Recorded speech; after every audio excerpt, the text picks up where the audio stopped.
बार की बात है, एक छोटे से गांव में एक हाथी रहता था। हाथी बहुत बड़ा और घने जंगल में रहने वाला था। वह किसी से नहीं डरता था और लोगों को अपनी शक्ति का एहसास कराना पसंद करता था।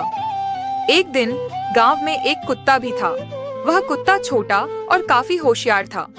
वह लोगों के यहाँ बच्चों को खुश करने के लिए आया करता था। हाथी और कुत्ता एक दूसरे को पहले नहीं जानते थे, लेकिन एक दिन मिल गए।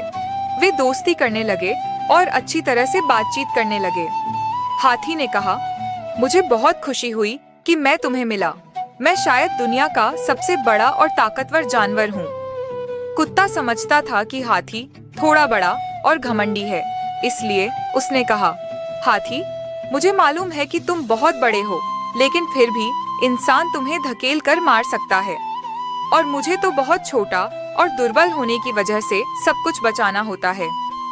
हाथी इस पर हंसते हुए कहा, तुम ठीक कह रहे हो, लेकिन फिर भी मैं कभी बचने के लिए तुम्हारी मदद ले सकता हूँ। मैं तुम्हें अपनी शक्ति और ताकत से बनाया गया हूँ।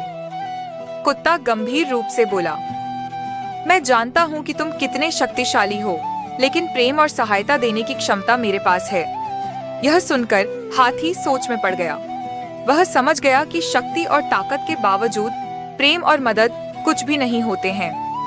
हाथी ने खुद को आजमाकर देखने का फैसला किया और वह बच्चों के संगीतायन में से एक साझा करने के लिए यह देखकर कुत्ता बहुत खुश हुआ और उसने कहा, हाथी, तुमने सबके दिल जीत लिए हैं। तुम्हारी हमारे गांव में बहुत जरूरत थी, जहां हमेशा खुशी और प्रेम की कमी महसूस होती थी।